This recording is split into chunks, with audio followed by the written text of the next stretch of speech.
Welcome back to Sanjari academy. मेरा नाम ज़काउल्ला। आज हम पढ़ने वाले हैं एप्लीकेशन ऑफ मैट्रिसेस, बराबर।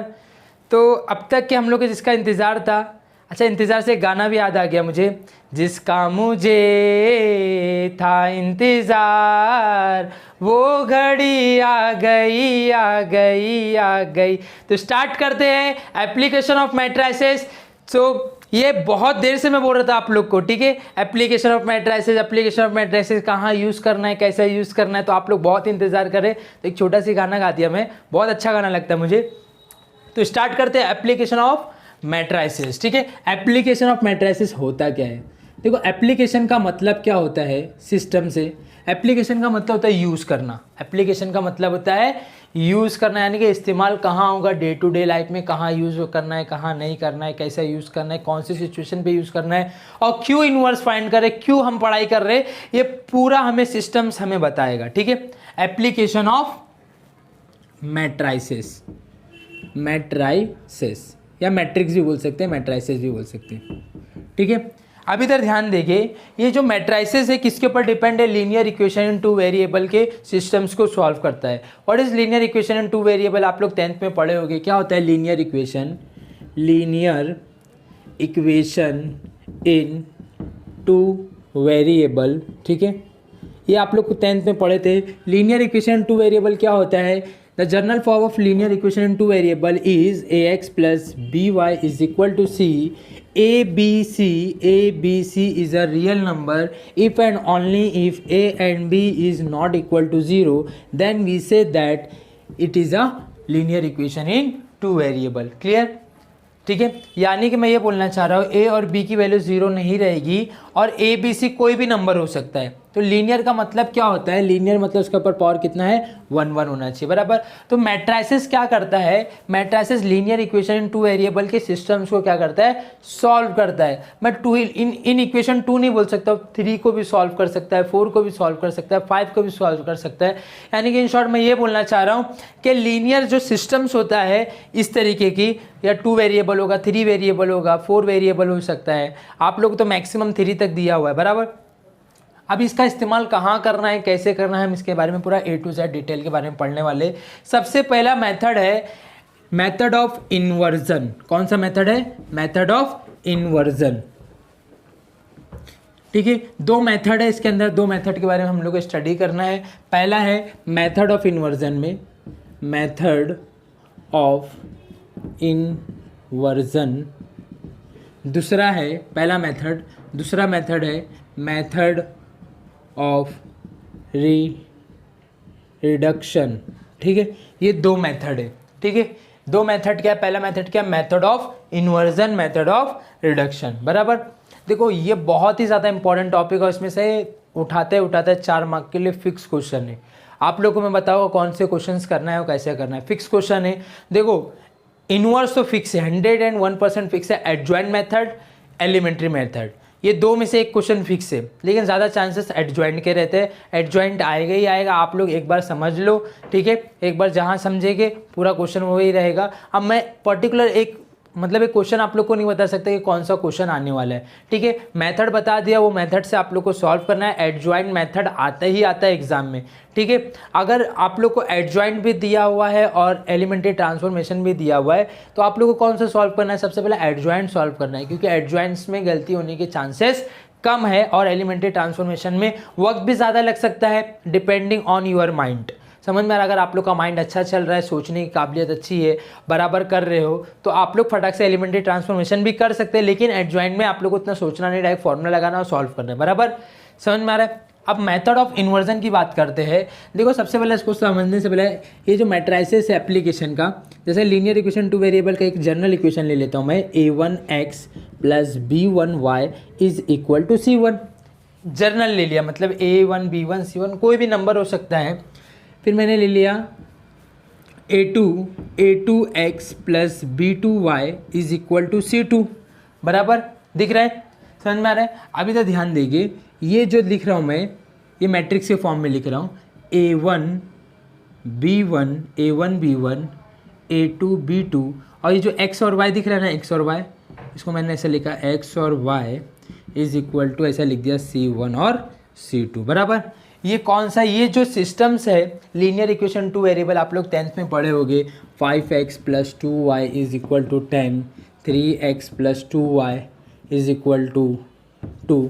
इस तरीके से इक्वेशन आप लोग ने 10th में पढ़े थे, बराबर। 10th में पढ़े थे, इसको यूज़ करने, इसको कैसा कैसा यूज सॉल्व करते थे आप लोग, बाय यूजिंग साइमल्टेनियस इक्वेशन से सॉल्व करते थे। कोई भी दो वेरिएबल को इक्वल करके फिर इसको सॉल्व करते थे। फिर एलिमेंट्री का मेथड पढ़े होगे, फिर ग्राफ से भी इसको सॉल्व कर सकते। फिर एक और मेथड पढ़े होगे आप लोग, कौन सा मेथड पढ़े होगे, क्रामर्स रूल पढ़े होगे, बराबर, 10th में, बराबर। यही जो ये इक्वेशन है, इसी को किस में लिखा जाता है, इस फॉर्म में लिखा जाता है। ये कौन सा फॉर्म है, देखो चीज़ वही है, चीज़ वही है, खाली इसके अंदर क्या है, ये कौन से फॉर्म में लिखा हुआ है, लीनियर इक्वेशन टू वेरिएबल के फॉर्म में लिखा हुआ है। ये कौन से फॉर्म में लिखा हुआ है, मैट्रिक्स फॉर्म में लिखा हुआ है। A1 B1 A2 B2 क्या है, A1, देखो इधर समझिए, A1x प्लस, देखो मल्टीप्लिकेशन कर रहा हूँ मैं, ये क्या है, अभी तक ध्यान दीजिए, मैं देखो क्या समझाने की कोशिश कर रहा हूँ, पहले समझेंगे। एक बार जहाँ सिस्टम हमें समझ में आ गया तो कुछ हार्ड नहीं है।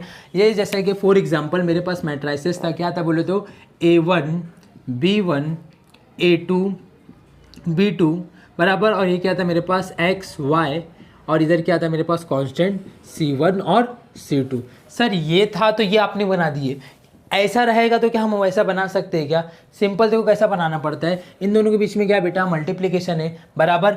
अब इसका ऑर्डर कितना है, 2 × 2 ऑर्डर है। इसका ऑर्डर कितना, 2 रो है 1 कॉलम है।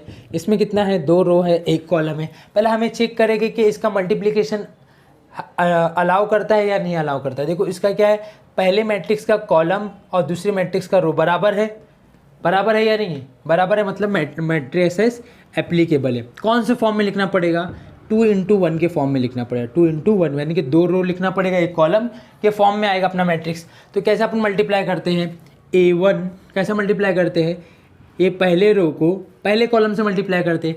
A1x, तो इधर लिख दिया A1x प्लस B1y, फिर इसको क्या करते हैं, दूसरे रो को पहले कॉलम से मल्टीप्लाई करते हैं। तो क्या हो जाएगा बोले तो A2x प्लस B2y, इन दोनों को मल्टीप्लाई करते हैं, = C1 × C2, बराबर। अब इसको कंपेयर कर देंगे, ये इक्वेशन इसको दे देंगे, एक बार इसको इक्वेशन दे देंगे, तो क्या बन जाएगा, A1x plus B1y = C1।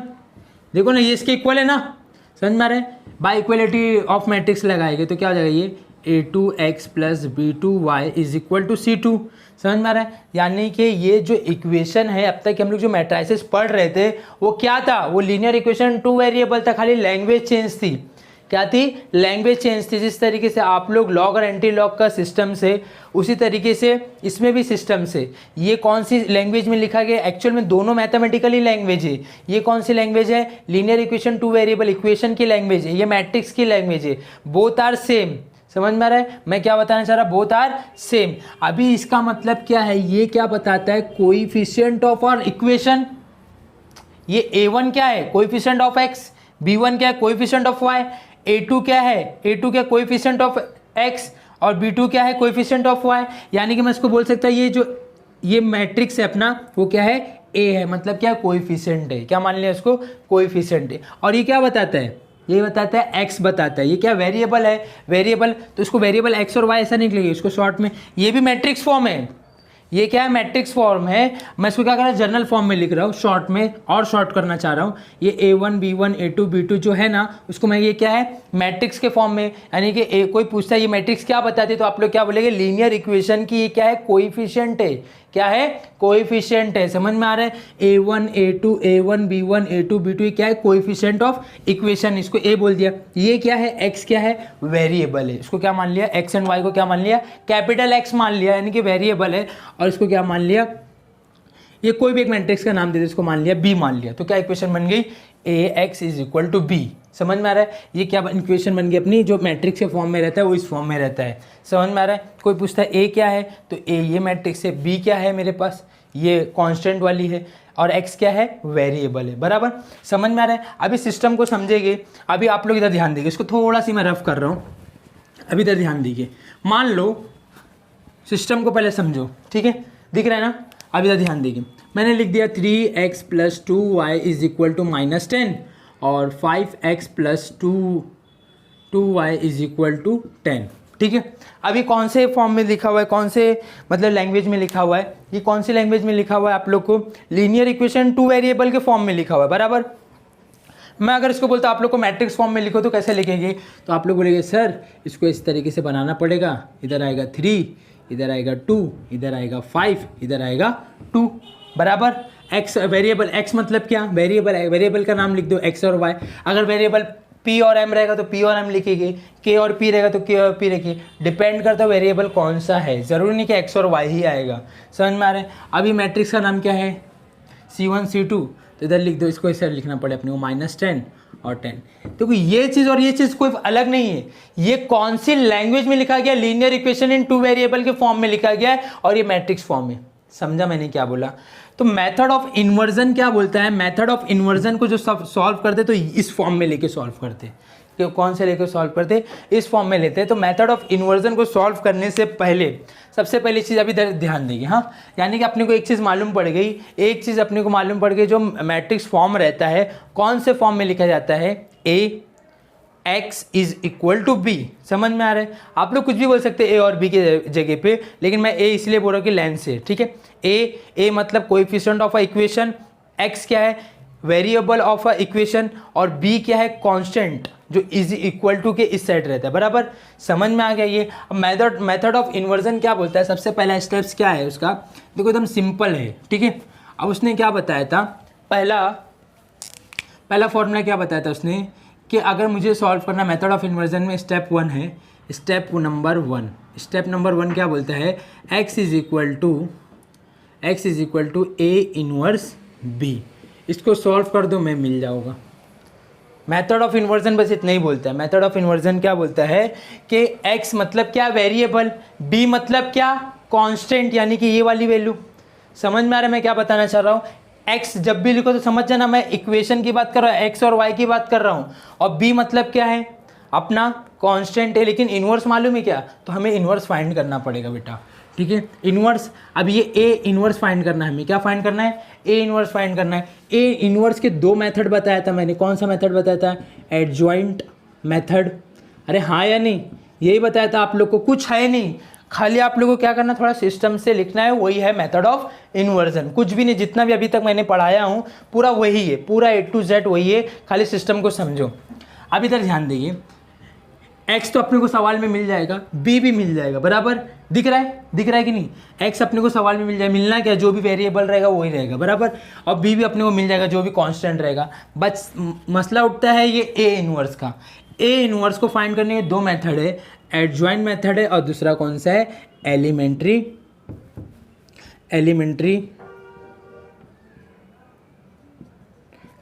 Transformation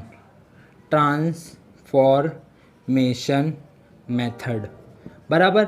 अच्छा, इसके भी 2 मेथड है, पहला ड्यू टू रो, यही बताया था आप लोग को, और दूसरा मेथड कौन सा है, ड्यू टू कॉलम, बराबर ना। अब इधर सवाल ये उठता है कि मेथड ऑफ इन्वर्जन में कौन सा फाइंड करें, मतलब ए इन्वर्स तो फाइंड करना है हमें, ए इन्वर्स फाइंड करना मतलब किसका इन्वर्स, इसका इन्वर्स। समझ में आ रहा है। अब इन्वर्स फाइंड करने के तो सर 2 तरीके हैं, एडजॉइंट से फाइंड करें या एलिमेंट्री ट्रांसफॉर्मेशन से फाइंड करें। अच्छा, एलिमेंट्री ट्रांसफॉर्मेशन अगर अप्लाई करते हैं तो किससे करें, ड्यू टू रो करें या ड्यू टू कॉलम करें।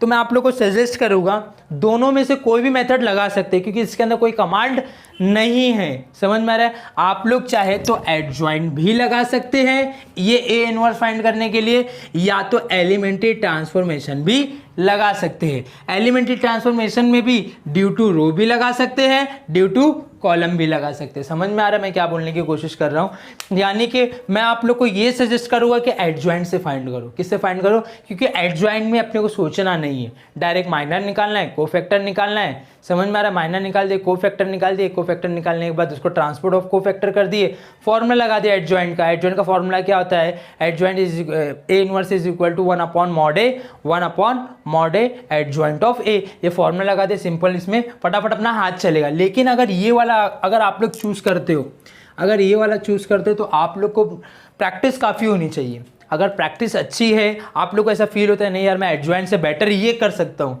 लेकिन 90% स्टूडेंट को ये ज़्यादा समझ में आता है एडजॉइंट, और ईजी भी रहता है और गलती होने के चांसेस भी कम रहते हैं। तो मैं बार बार पूरे वीडियो में पहले से लेकर आखिर तक यही बोल रहा हूँ कि आप लोग एडजॉइंट करो। जहाँ पर कमांड दिया हुआ है कि एलिमेंट्री ट्रांसफॉर्मेशन करो, तो आप लोग को मजबूरन वो करना पड़ेगा। समझ में आ रहा है कि नहीं आ रहा है? तो आप लोग को मैं ये सजेस्ट करूँगा मेथड ऑफ इन्वर्जन में एडजॉइंट मेथड लगाएंगे तो ज़्यादा बेटर रहेगा। ठीक है, अभी हम लोग इसके बारे में डिस्कस कर रहे थे, method of inversion. Method of inversion बराबर।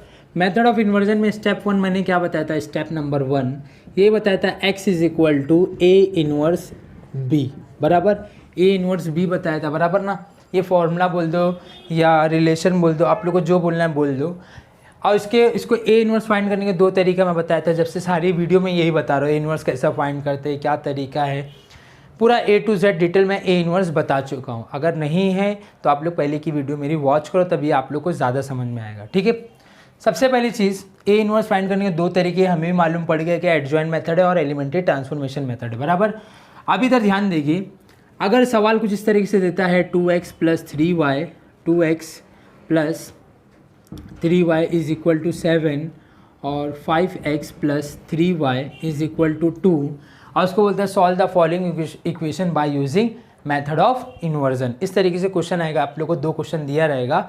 ठीक है, और आगे लिखा रहेगा solve the following equation by using method of inversion बराबर। अभी सबसे पहले अगर खुदा न खास्ता हम लोग एग्जाम में ये फॉर्मूला या ये मेथड या ये रिलेशन भूल जाते हैं, तब क्या करना है? अरे यार इसका रिलेशन ही भूल गए हम लोग, तो आप लोग को क्या करना है? देखो 2 टेक्निक बताता हूँ इसको याद रखने की। देखो सबसे पहली चीज़ है, हम कौन से फॉर्म में लिखते हैं, इसको फॉर्म लिख देते हैं। इधर क्या आएगा बोले तो 2 3 5 3 बराबर। R1 क्या बताता है? ये R1 है, ये क्या है? R1 है, और ये क्या है? R2 है बराबर। R1 ये है और R2 ये। कोई पूछता है R1 क्या है? R1 is a coefficient of first equation, R2 क्या है? कोएफिशिएंट ऑफ सेकंड इक्वेशन बराबर। समझ में आ रहा है? अब मैं बोलता हूँ ये 2 क्या है, तो आप लोग क्या रहेंगे? R1 ये R1 2 किस में? R1 में, मतलब ये कोएफिशिएंट है फर्स्ट इक्वेशन का, मतलब किसका? X का। समझ में आ रहा है? X का कोएफिशिएंट है, ये Y का कोएफिशिएंट है, ये x का कोएफिशिएंट है, y का कोएफिशिएंट है। इतना तो समझ में आ गया। ये वेरिएबल क्या है? x और y है यहाँ पर, और यहाँ पे क्या लिखते हैं अपन? 7 और 2 बराबर। इसको हम क्या बोलते हैं? a बोलते हैं। इसको हम क्या बोलते हैं? x बोलते हैं। इसको क्या बोलते हैं? हम b बोलते हैं बराबर। अरे हाँ या नहीं? अभी देखो ये रिलेशन में कैसा बना रहा हूँ। ये x का x लिखा इज इक्वल टू b का b लिखा, ये a मल्टीप्लाई में इधर आके क्या हो जाएगा? डिवाइड में हो जाएगा। एक्चुअल में ये गलत है। हाँ, एक्चुअल में ये गलत है, मैं आप लोग को बोल रहा हूँ। हाँ, मैट्रिक्स में ऐसा नहीं कर सकते हम, एक्चुअल में गलत है ये, लेकिन याद करने के लिए रिलेशन की टेक्निक बता रहा हूँ मैं आप लोग को। ये मेथड मतलब मैथमेटिकली सोचेंगे तो गलत है, लेकिन टेक्निक के हिसाब से बोलते हैं ना, कोई भी चीज़ हम याद करते हैं तो उस हिसाब से राइट है। हाँ, टेक्निक के लिए बता रहा हूँ मैं, पहले बोलते टेक्निक ही। हाँ, तो ये ए डिवाइड में है, इधर आके क्या हो गया? मल्टीप्लाई हो गया। आप लोग को ऐसा लिखना नहीं, खाली याद रखना है टेक्निक। इसके ऊपर पावर कुछ भी नहीं, तो कितना है? 1। ये ऊपर जाएगा तो क्या हो जाएगा? ए इनवर्स हो जाएगा, -1 हो जाएगा, इज इक्वल टू बी। ये हो गया x, इधर x ही बचा था ना, तो ये अपना रिलेशन बन गया। समझ में आ रहा है कि नहीं आ रहा है? अच्छा, ये एक हो गया टेक्निक। दूसरी टेक्निक जो रियल है, जो रियल में है। अब देखो इधर देखो, ये क्या था अपने पास? ax is equal to B था, इस फॉर्म में था। देखो मैं इसको ये बनाने की कोशिश कर रहा हूँ। ठीक है, अब इधर ध्यान देखिए, मैं क्या कर रहा हूँ? मल्टीप्लाई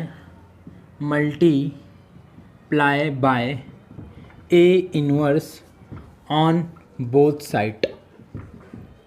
बोथ साइड मतलब दोनों तरफ से क्या कर रहा हूँ? ए इनवर्स को मल्टीप्लाई कर रहा हूँ। तो ये क्या हो जाएगा बोले तो A inverse A x is equal to A inverse B.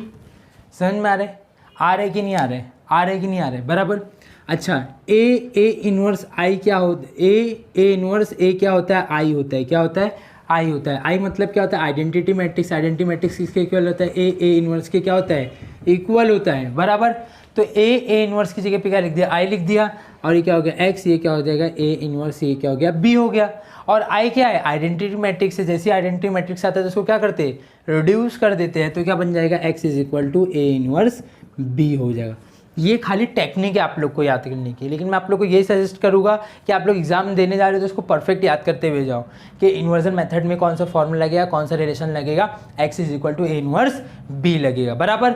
अभी हम बढ़ते हैं अपने सवाल की तरफ, सवाल को कैसे सॉल्व करना है, ठीक है। इसको लिख के लेना है तो लिख के लो, आगे देखते हैं हम, ठीक है। ये एक्सरसाइज नंबर 2.3 का पहला सवाल है, बराबर। अब इधर ध्यान देखिए, इसमें क्या बोल रहा है पहला सवाल, solve the following equation by inversion method. कौन सा मेथड? Inversion method. सबसे पहले मैं क्या लिख रहा हूँ, इसको इक्वेशन नंबर कितना दे दिया, 1 दे दिया, इसको इक्वेशन नंबर 2 दे दिया। यहाँ से मैं क्या लिख रहा हूँ, सॉल्यूशन, ठीक है। सॉल्यूशन ध्यान देंगे, अभी इन्वर्जन मेथड जैसे बोला तो आप लोग के दिमाग में तुरंत आना चाहिए x इज इक्वल टू क्या होता है, A inverse x is equal to A inverse b होता है। ये आप लोग के दिमाग में तुरंत आना चाहिए, जैसे ही पढ़े मेथड ऑफ इन्वर्जन पढ़े, इन्वर्जन पढ़ते साथ आप लोग को ये आना चाहिए। तो इधर ध्यान दीजिए, तो सबसे पहली चीज़ ये अपने दिमाग में आ गई, समझ में आ रहा है। दिमाग में आते साथ आप लोग को सोचना है, पहले इसको कौन से फॉर्म में लिखिए, कौन से फॉर्म में लिखा हुआ है, लीनियर इक्वेशन 2 वेरिएबल के फॉर्म में लिखा हुआ है। हमें इसको कौन से फॉर्म में लिखना है, मैट्रिक्स फॉर्म में लिखना है। तो इधर मैं क्या लिख रहा था, the given equation can be written as matrix form, समझ में आ रहा है। मैट्रिक्स फॉर्म में लिखेंगे तो इसको कैसा हो जाएगा, ध्यान देखिए कैसे लिखे, इसके बाद में कुछ भी तो कितना है, 1 है, बराबर। अब इसको मैट्रिक्स फॉर्म में लिखना है तो क्या हो जाएगा बोलो तो, कुछ इस तरीके से हो जाएगा। इधर क्या हो जाएगा, 1 2 2 3। इधर वेरिएबल क्या है बेटा, x और y है, x और y is equal to coefficient क्या है, 2 और 3 है, बराबर। समझ में आ रहा है, यानी कि ये मेरा a है, ये मेरे पास x है, ये मेरे पास क्या है, b है, बराबर। तो a इधर आएगा तो क्या हो जाएगा, इन्वर्स में जाएगा, जो कि गलत है, मैं पहले बता चुका हूँ, जो कि गलत है। मैथमेटिकली सोचने जाएगा तो गलत है, लेकिन एज अ रिलेशन बनाने के लिए मैं बोल रहा हूँ, इसको इधर लेके आ जाएगा तो क्या हो जाएगा, x is equal to A inverse b, बराबर। अब हमें तो x तो मालूम, x तो हमें सवाल में दिया हुआ है, b भी हमें दिया हुआ है, मालूम क्या करना है, ए इनवर्स हमें क्या करना है, फाइंड करना है। अच्छा, इनवर्स फाइंड करने से पहले मैं आप लोगों को कुछ चीज़ बताया था, ए इनवर्स कैसा फाइंड करते हैं, बराबर। अभी इनवर्स फाइंड करने से पहले मैं आप लोग को एक चीज़ ये बताया था, पहले हमें चेक करना पड़ा वो मैट्रिक्स जो ए है वो सिंगुलर मैट्रिक्स है या नॉन सिंगुलर मैट्रिक्स है। यानी कि पहले हमें इसका क्या फाइंड करना पड़ा, डिटरमिनेंट फाइंड करना पड़ेगा। क्या फाइंड करना पड़ेगा, determinant of A is equal to, इसका डिटरमिनेंट चलो फाइंड कर लेते हैं, 1 2 2 3। तो ये कितना जाएगा बोले तो, डायरेक्ट सॉल्व कर रहा हूँ मैं, हाँ। 3 1 ज़ा 3 माइनस 2 2 ज़ा 4, तो 3 माइनस 4 कितना जाएगा, -1। तो ये क्या हो जाएगा, determinant A is equal to -1, यानी कि नॉट इक्वल टू 0, यानी कि नॉन सिंगुलर मैट्रिक्स है, यानी कि 101% ए का इन्वर्स हो सकता है। समझ में आ रहा है मैं क्या बोल रहा हूँ। अब इधर ध्यान दीजिए आप लोग, ठीक है। अब इसको मैं रफ कर रहा हूँ, इसको लिखना नहीं है ऐसा, हाँ, सॉल्यूशन में ये ऐसे आप लोग को याद करने के लिए था, बराबर। अब ये ए इन्वर्स हमें पता चल चुका कि ये नॉन सिंगुलर मैट्रिक्स है, इसका हम इन्वर्स फाइंड कर सकते हैं। अब इन्वर्स फाइंड करना है तो कौन सा मेथड लगाएगा, तो मैं आप लोग को ये सजेस्ट करूँगा कि एडजॉइंट लगाओ, ठीक है। कौन सा मेथड लगाएंगे, एडजॉइंट मेथड लगाएंगे। तो एडजॉइंट मेथड कैसे लगाते हैं, M11 लिखना पड़ता है। M11 मतलब क्या, माइनर ऑफ 11। माइनर ऑफ 11 क्या होगा, पहले इधर आएगा बेटा, इसका कॉलम गया, इसका रो गया, जो ऑलरेडी मैं बता चुका हूँ पहले वीडियो में, सेम वही प्रोसीजर अप्लाई करना है। ये कॉलम गया, ये रो गया, तो क्या बचेगा, 3। तो 3 क्या हो जाएगा, इसका M11 हो जाएगा, बराबर। समझ में आ रहा है।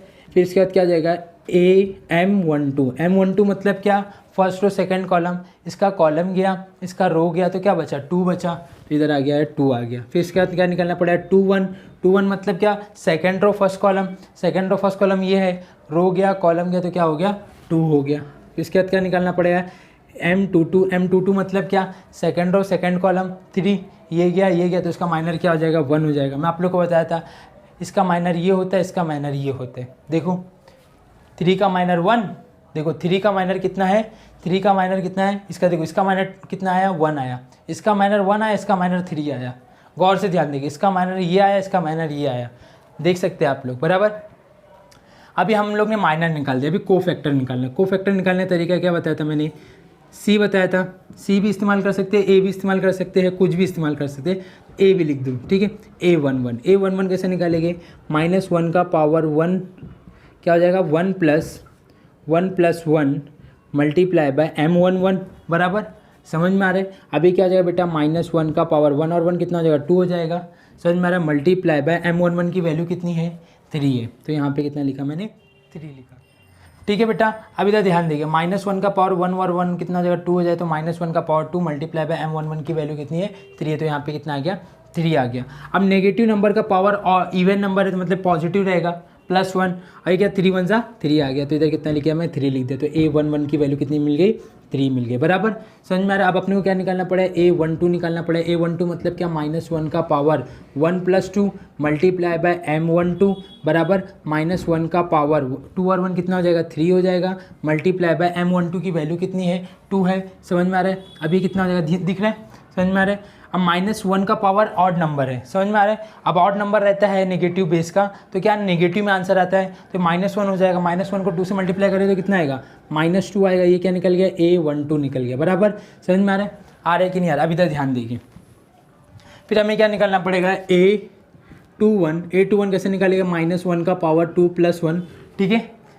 फिर उसके बाद क्या करेंगे, मल्टीप्लाई बाय A21 निकाल रहे तो M माइनर से मल्टीप्लाई करेंगे तो क्या हो जाएगा, M21 से मल्टीप्लाई कर दे तो क्या हो जाएगा, -1 का पावर 2 और 1 कितना हो जाएगा 3 हो जाएगा, मल्टीप्लाई बाय M21 की वैल्यू कितनी है, M21 की वैल्यू 2 है, तो यहाँ पे 2 लिख दिया, बराबर। अब इधर ध्यान देंगे, -1 का पावर 3 यानी कि वापस से ऑड नंबर आ गया, तो यानी कि नेगेटिव हो जाएगा। नेगेटिव लिखने की जरूरत नहीं, मैं डायरेक्ट सॉल्व कर रहा हूँ, तो -1 को 2 से मल्टीप्लाई करो तो क्या आ जाएगा -2 आ जाएगा, ये क्या निकल गया A21 निकल गया, बराबर। इसको ऐसा लिख दिया। फिर उसके बाद क्या निकालना पड़ेगा, A22 निकालना पड़ेगा, A22 निकालना पड़ेगा। A22 कैसे निकालेंगे, -1 का पावर 2 + 2 मल्टीप्लाई बाय M22 बराबर। समझ में आ रहा है बेटा, आ रहा है कि नहीं आ रहा है। अभी तक ध्यान देंगे, -1 का पावर 2 और 2 कितना हो जाएगा 4 मल्टीप्लाई बाय M22 की वैल्यू कितनी है 1 है, तो यहाँ पे कितना लिख दिया 1 लिख दिया, बराबर। नेगेटिव पावर का नेगेटिव बेस का पावर क्या है, इवन नंबर है, मतलब पॉजिटिव रहेगा। 1 को 1 से मल्टीप्लाई करें तो 1 आ गया, तो ये क्या हो गया A22 आ गया, बराबर। इतना आने के बाद दिख रहा है नीचे, फिर हमें इसको को फैक्टर, ये जो निकला ये क्या है को फैक्टर, तो इधर मैं लिख देता A11 A12 A21 A21 A22 बराबर। अब इसको इज इक्वल, इसको लिख लेता, वैल्यू लिख देता इसकी जो भी आई है वैल्यू, ठीक है। इसकी वैल्यू क्या है, A11 की वैल्यू कितनी है अपने पास, A11 3 है तो 3 लिख दिया। फिर A12 की वैल्यू कितनी है -2 है। फिर इसके बाद A21 की वैल्यू कितनी है -2 है। A22 की वैल्यू कितनी 1 है। ये क्या निकला, को फैक्टर निकला। क्या निकला, को फैक्टर निकला। अभी हमें क्या निकालना है, एडजॉइंट। ठीक है बेटा, इसको पहले आप लोग लिख के लो, फिर मैं इसको रफ करता हूँ, इधर का पार्ट रफ करता हूँ, फिर इसके बाद आप लोग अपन लोग इसके आगे का। अभी तक ध्यान देंगे, हम लोग को ये मिल गया था को फैक्टर निकला था। क्या निकला था, को फैक्टर निकला था। अभी हमें क्या निकालना है, ये को फैक्टर किसका निकला है, मैट्रिक्स ए का निकला है, बराबर। अब इसका हमें क्या निकालना है, एडजॉइंट निकालना है, बराबर। एडजॉइंट निकालना है, तो एडजॉइंट क्या होता है, adjoint A is equal to, adjoint क्या बोलता है, को फैक्टर के मैट्रिक्स को क्या कर दो, ट्रांसपोर्ट कर दो। क्या कर दो, ट्रांसपोर्ट करेंगे तो हमें एडजॉइंट ए निकलेगा। तो ये अपने पास को फैक्टर है बेटा। इसको क्या करेगा, कॉलम को क्या बनाए, ये रो को क्या बना देंगे, कॉलम बना देंगे। ये रो इसको कॉलम बना देंगे, तो क्या हो जाएगा, ये बोलो तो ये कितना हो जाएगा 3 - 2 है, तो इधर कितना आ जाएगा 3 - 2, और ये कितना हो जाएगा -2 1, तो यहाँ पे लिख दिया मैंने -2 1। अभी हम लोग इन्वर्स ही फाइंड कर रहे हैं, बराबर। अभी तक ध्यान देखिए, ये हमें एडजॉइंट निकला। अब ए इन्वर्स का फॉर्मूला क्या होता है, A inverse is equal to 1/1 determinant of A adjoint A. ये फॉर्मूला बताया था मैं आप लोग को, बराबर, हाँ या नहीं। तो is equal to 1 determinant of A की वैल्यू कितनी आई थी, -1 आई थी, बराबर ना। आप लोग को देखो, मैं इन लोग का डिटरमिनेंट निकाल के लगाया था, इससे पहले मिटा दिया हूँ मैं, ठीक है। डिटरमिनेंट ऑफ ए कितना आया था, -1 आया था, ठीक है। अभी इसकी डिटरमिनेंट ऑफ ए की जगह पे क्या लिखूँगा, -1 लिखूँगा। और एडजॉइंट ए कितना मिला अपने को, 3 - 2 1। अभी 1/1 मतलब क्या, 1/1 मतलब क्या 1, और ये क्या हो जाएगा -1 हो जाएगा, बराबर है ना। 1 ऊपर था, डिटरमिनेंट ए की वैल्यू कितनी थी 1 थी, यानी कि -1, और 1/1 मतलब -1, बराबर। अब ये माइनस से इसको मल्टीप्लाई कर देंगे तो क्या होगा, खाली साइन चेंज हो जाएगी। क्या हो जाएगा, साइन चेंज हो जाएगी। तो क्या +3 तो क्या हो जाएगा, -3 हो जाएगा। माइनस +2 हो जाएगा, माइनस +2 हो जाएगा, +-1 हो जाएगा, बराबर। समझ में आ रहा है मैं क्या बोल रहा हूँ। ये अपने को क्या निकल गया, ए इन्वर्स निकला है। अभी क्या निकला है, ए इन्वर्स अभी तक हम लोग ने फाइंड करे सिर्फ। किससे, एडजॉइंट से। आप लोग चाहे तो उससे भी फाइंड कर सकते हैं, एलिमेंट्री ट्रांसफॉर्मेशन मेथड से भी फाइंड कर सकते हैं। अभी हमें कौन सा रिलेशन था इसमें, मेथड ऑफ इन्वर्जन निकालने का था, बराबर। इसको रफ कर रहा हूँ, बराबर, आप लोग लिख लेना। अब इसको थोड़ा सी मैं रफ कर रहा हूँ, इधर ध्यान दीजिए, ठीक है। अब तक हम लोग ए इन्वर्स फाइंड कर लिए, बराबर। अब इधर ध्यान देंगे, हमारा रिलेशन क्या था मेथड ऑफ इन्वर्जन का, x इज इक्वल टू क्या था, ए इन्वर्स बी था, बराबर। ए इन्वर्स बी था। ए इन्वर्स हमने एडजॉइंट से फाइंड करा, आप लोग एलिमेंट्री ट्रांसफॉर्मेशन भी लगा सकते हैं, बराबर। अब इधर ध्यान दीजिए, ए इन्वर्स हमने क्या फाइंड करे वो लिख देंगे। क्या फाइंड करे बोले तो -3 2 2 -1, ठीक है। बी हमारे पास क्या था, मैं क्वेश्चन मिटा दिया था, वापस से इसको इधर लिख दिया हूँ।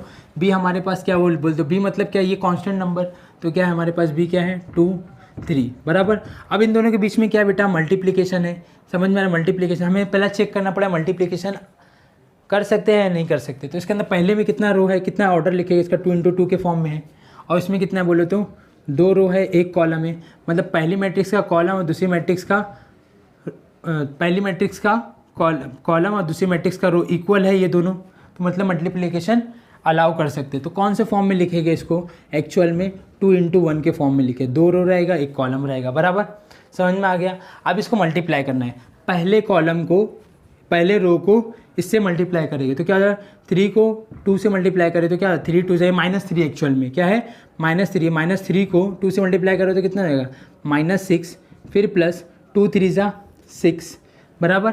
फिर उसके बाद सेकेंड रो को वापस इससे मल्टीप्लाई करेंगे, 2 2 जा 4, प्लस तो नहीं आएगा कि प्लस आएगा तो प्लस और माइनस माइनस हो जाएगा, तो -3 को -1 को 3 से मल्टीप्लाई करो तो क्या हो जाएगा -3 हो जाएगा। अब इसको सॉल्व करते, कितना आएगा एक्चुअल में, ये 6 + 6 - 6 क्या हो जाएगा 0 हो जाएगा। 4 में से 3 गए तो कितना बचेगा, 1 बचेगा। ये क्या ऑर्डर 2 × 1 है, और x का मतलब क्या होता है, वेरिएबल x और y, बराबर। कंपेयरिंग ऑन बोथ साइड, इधर लिख दीजिए, लिखना पड़ेगा कंपेयरिंग ऑन बोथ साइड करेंगे तो ये x की वैल्यू ये हो जाएगी और y की वैल्यू नीचे वाली होगी, बराबर। तो x = क्या हो जाएगा 0 हो जाएगा, एंड y = क्या हो जाएगा 1 हो जाएगा। ये सिस्टम था, समझ में आ रहा है। मैं एक क्वेश्चन करा दिया हूँ, आप लोग इसको लिख के लो। अभी दूसरा सवाल है एक्सरसाइज नंबर 2.3, बराबर।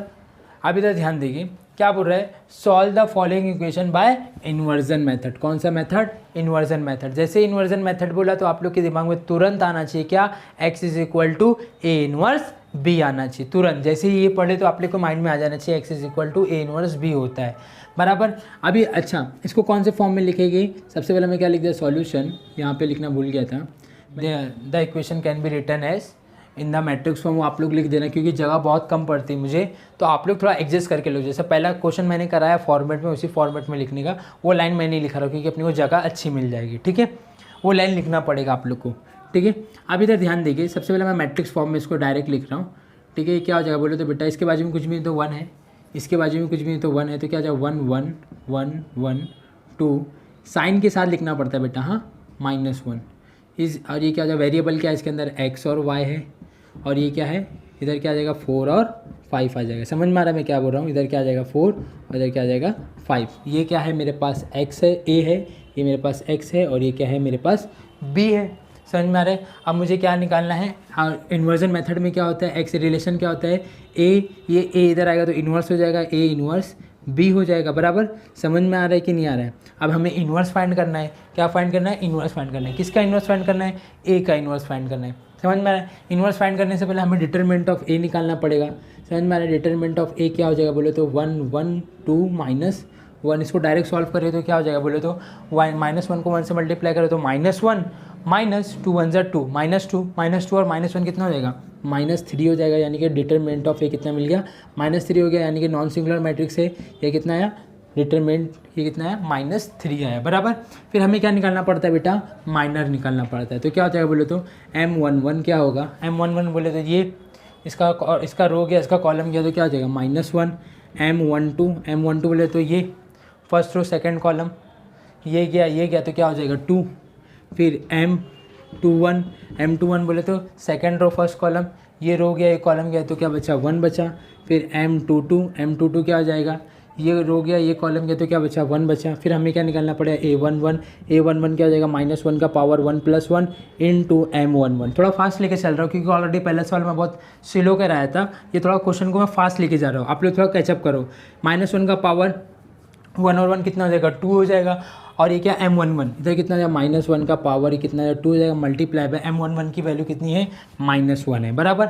समझ में आ रहा है। अभी तक ध्यान देखिए +1 होगा, और +1 और को -1 से मल्टीप्लाई करें तो कितना आएगा -1 आएगा, तो A11 कितना निकला -1 आ गया, बराबर। समझ में आ रहा है मैं क्या बोल रहा हूँ। फिर हमें क्या निकालना पड़ेगा A12 निकालना पड़ेगा। A12 मतलब क्या -1 का पावर 1 + 2 मल्टीप्लाई बाय M12, बराबर। अभी क्या हो जाएगा -1 का पावर 1 और 2 कितना हो जाएगा 3 हो जाएगा, मल्टीप्लाई बाय M12 की वैल्यू कितनी है, M12 की वैल्यू 2 है। समझ में आ रहा है। अब ये क्या है, ये नेगेटिव -1 आएगा, समझ में आ रहा है, क्योंकि ये ऑड है, तो क्या है -1 को 2 से मल्टीप्लाई करें तो क्या आ जाएगा -2, ये A12 आ जाएगा, दिख रहा है, ठीक है। A12 हो गया अपना, समझ में आ रहा है। अभी हमें क्या निकालना पड़ेगा, अभी हमें A12 निकालने के बाद हमें क्या निकालना पड़ेगा A21, मतलब क्या सेकेंड रो फर्स्ट कॉलम, ये समझ में आ रहा है। तो क्या हो जाएगा -1 का पावर 2 + 1 मल्टीप्लाई बाय M12, समझ में आ रहा है M12, तो ये कितना हो जाएगा -1 का पावर 2 और 1 कितना हो जाएगा 3 मल्टीप्लाई बाय M21 की वैल्यू कितनी है 1 है, 1 लिख दिया। इसकी वैल्यू -1 आएगी, -1 को 1 से मल्टीप्लाई करें तो कितना आएगा -1 आएगा, ये A21 निकल गया, बराबर, ठीक है। अभी हमें क्या निकालना है A22 मतलब क्या सेकंड रो सेकंड कॉलम, तो क्या आ जाएगा -1 का पावर 2 + 2 मल्टीप्लाई बाय M22, समझ में आ रहा है। तो क्या आ जाएगा -1 का पावर 2 और 2 कितना आ जाएगा 4 मल्टीप्लाई बाय M22 की वैल्यू कितनी है 1 है, तो ये कितना आएगा, ये इसका आंसर कितना आएगा 1 आएगा, बराबर, क्योंकि फोर्थ पावर है, 1 को 1 से मल्टीप्लाई करेंगे तो 1 आएगा, तो A22 की वैल्यू निकल गई, बराबर। अब हमें क्या निकालना है, को फैक्टर को लिख देते हैं हम लोग, A11 A12 A21 और A22, बराबर, इज इक्वल टू को factor of matrix A is A11 कितना निकला था -1, A12 कितना निकला था -2, A21 कितना निकला था -1 और A22 कितना निकला था 1 निकला था, बराबर। ये हो गया हमारा को फैक्टर निकल गया, यहाँ पे दिख रहा है, यहाँ पे दिखेगा, ठीक है। अब हमने क्या निकाल लिए, अभी ये तो निकाल लिया मैंने को फैक्टर। अभी एडजॉइंट, यहाँ एडजॉइंट A निकालना है। एडजॉइंट A कैसे निकलेगा, एडजॉइंट A कैसे निकलेगा, रो को कॉलम करना है, यानी ट्रांसपोर्ट ऑफ को फैक्टर, समझ में आ रहा है। को फैक्टर को ट्रांसपोर्ट कर दो, क्या हो जाएगा, ये 1 -1 2 है तो इधर आ जाएगा -1 -2, ये -1 और 1, ये एडजॉइंट निकाल लिया अपन। A इन्वर्स निकालना है, तो A इन्वर्स का फॉर्मूला क्या बोलो तो, A inverse is equal to क्या होता है, A इन्वर्स दिख रहा है ना, A inverse is equal to 1/mod A adjoint A, बराबर, समझ में आ रहे। तो ये क्या हो जाएगा 1/mod A नहीं बोलेगा, डिटरमिनेंट ऑफ A बोलेंगे, तो डिटरमिनेंट ऑफ A कितना निकला -3, तो इधर लिख दिया मैंने -3, और एडजॉइंट A कितना निकला अपने पास वो लिख देंगे -1 -3 -1 1, ये अपने को क्या निकल गया A इन्वर्स निकल गया, बराबर। अब हमारे पास B कितना है, ये तो हमने क्या निकाले A इन्वर्स निकाल ली, यहाँ पे दिख रहा है, ठीक है, 1/-3। अभी निकालने के बाद ये -2 था, मैं -3 लिख दिया हूँ, ये -2 आएगा, बराबर। अब सही है, ठीक है। अभी हमें क्या करना है, A इन्वर्स तो निकाल लिया, रिलेशन क्या था हमारा A इन्वर्स फाइंड करना। अभी B से इसको क्या करेंगे, मल्टीप्लाई करेंगे। B कहाँ पर है, ये यहाँ पर है B। अभी हम लोग को क्या है, ये अपने पास फॉर्म था, समझ में आ रहा है, x is equal to A inverse B। A क्या है हमारे पास 1/-3, ब्रैकेट में क्या है -1 -2 1, ये A है, A इन्वर्स है। B क्या है हमारे पास वो लिख देंगे, B क्या है हमारे पास बोलो तो भाई, B हमारे पास है ये 4 और 5, तो यहाँ पे मैं लिख दिया 4 और 5, बराबर। अब इधर ध्यान देंगे, अभी हम लोग को क्या करना है, सिंपल, इधर ध्यान देंगे, इन दोनों को क्या कर रहा हूँ मैं, मल्टीप्लाई कर रहा हूँ, इन दोनों को क्या कर रहा हूँ, मल्टीप्लाई कर रहा हूँ। तो क्या हो जाएगा बोलो तो 1/-3 ऐसे लिखा, इन दोनों को मल्टीप्लाई करें, मतलब रो को कॉलम से मल्टीप्लाई करना पड़ेगा। -1 को 4 से मल्टीप्लाई करो तो -4 आ जाएगा, फिर -1 को 5 से मल्टीप्लाई करो तो -5 आ जाएगा, बराबर। फिर -2 को 4 से मल्टीप्लाई करो तो -8 आ जाएगा, 1 को 5 से मल्टीप्लाई करो तो +5 आ जाएगा, बराबर। तो क्या आ जाएगा -1/3, दिख रहा है, समझ में आ रहा है। माइनस माइनस क्या होता है, प्लस, 5 4 9, यानी कि -9, और ये कितना, 8 में से 5 गया तो कितना बचेगा 3, बड़े नंबर की साइन लगा देंगे। समझ में आ रहा है? अब इसको इसके साथ मल्टीप्लाई कर दो तो क्या हो जाएगा, इधर ध्यान देंगे, माइनस माइनस क्या हो जाएगा, दिख रहा है ना, इधर माइनस माइनस क्या हो जाएगा, प्लस हो जाएगा, यानी कि 9 ये माइनस और ये माइनस प्लस हो गया, ये क्या हो जाएगा 9/3। समझ में आ रहा है? ये क्या हो जाएगा 9/3 हो जाएगा। फिर इधर क्या आ जाएगा -3 और ये वाला माइनस और ये वाला माइनस क्या हो जाएगा, प्लस हो जाएगा। समझ में आ गया? अब इसे क्या हो जाएगा, 3 और 3 कैंसिल हो गया, 3 1 ज़ा 3 3 ज़ा, तो क्या आया एक्चुअल आंसर अपना। अब इधर ध्यान देंगे, यहाँ अपना एक्चुअल आंसर क्या आया, 3 आया, और इधर क्या कुछ नहीं बचा तो 1 बचा, और इधर क्या था अपना x था ना। यहाँ पे देखो x चलते हुए आ रहा है, बार बार आप लोग को x नहीं लिखना, डायरेक्ट लास्ट में x लिखना है।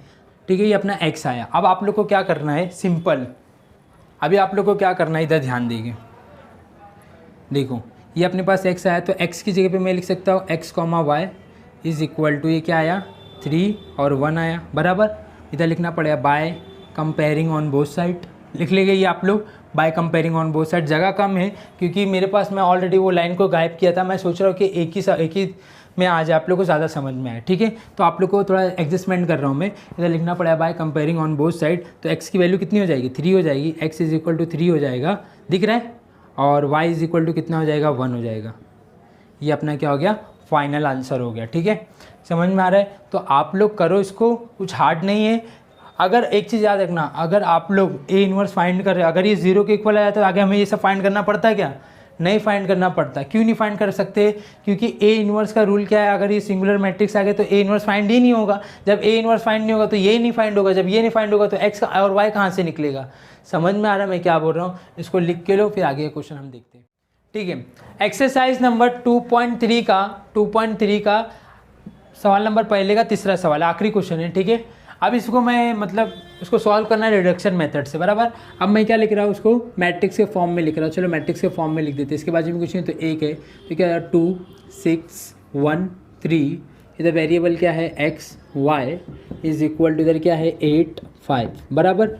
ये क्या है, मेरे पास a है, ये मेरे पास x है, ये मेरे पास b है ना। समझ में आ रहा है? अब हमें इसका क्या निकालना पड़ेगा, ये क्या एक्चुअल में रिडक्शन मेथड में कैसे सॉल्व करते, relation a inverse is equal to b होता है, बराबर। हमें a इनवर्स फाइंड करना है, a इनवर्स मतलब a का इनवर्स मतलब इसका डिटरमिनेंट निकालना पड़ेगा, तो डिटरमिनेंट निकाल लेते। तो कैसे निकाले, डिटरमिनेंट ऑफ a क्या हो जाएगा बोलो तो बेटा, डिटरमिनेंट ऑफ a क्या हो जाएगा 2 1 6 3, तो कितना हो जाएगा 3 2 से कितना हो जाएगा 6 माइनस 6 1 से कितना हो जाएगा 6, तो 6 में से 6 गए तो कितना आया 0, 6 में से 6 आया तो 0, तो 0 का इक्वल आ गया, मतलब इसका डिटरमिनेंट ए इनवर्स फाइंड कर सकते हैं। ए इनवर्स हम फाइंड कर सकते हैं क्या, अगर ये कौन सी मैट्रिक्स है, इधर लिख सकते हैं हम लोग, A is a singular matrix therefore A inverse is not exist. A inverse find नहीं होगा, जब ए इनवर्स फाइंड नहीं होगा तो इसके अंदर रखिए तो मल्टीप्लिकेशन नहीं होगा, मल्टीप्लिकेशन नहीं होगा तो मतलब एक्स और वाई नहीं फाइंड हो सकता है। तो therefore X and Y is, या variable X and Y is not exist. यानी कि क्वेश्चन देखो इसमें क्या, हमने हमारे पास डिटरमिनेंट ए की वैल्यू जो आई 0 आई है, तो इसको हम आगे सॉल्व करने की ज़रूरत भी नहीं है। समझ में आ रहा है, क्योंकि मल्टीप्लिकेशन ही नहीं होगा, इनवर्स फाइंड नहीं होगा तो ये नहीं आएगा, ये नहीं आएगा तो एक्स और वाई नहीं निकलेगा। तो ये 3 क्वेश्चन कराया था मैं बाय यूजिंग कौन सा था, इन्वर्जन मेथड था, बराबर।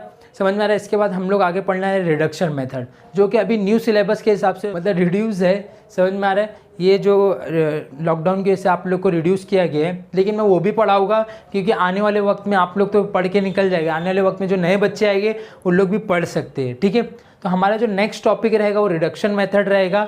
ये इन्वर्जन मेथड में करा चुका, एक लास्ट टॉपिक बचेगा इन्वर्जन। ठीक है, ये इतना हो गया आज के लिए, इतना काफ़ी है, मिलते हैं नेक्स्ट वीडियो में।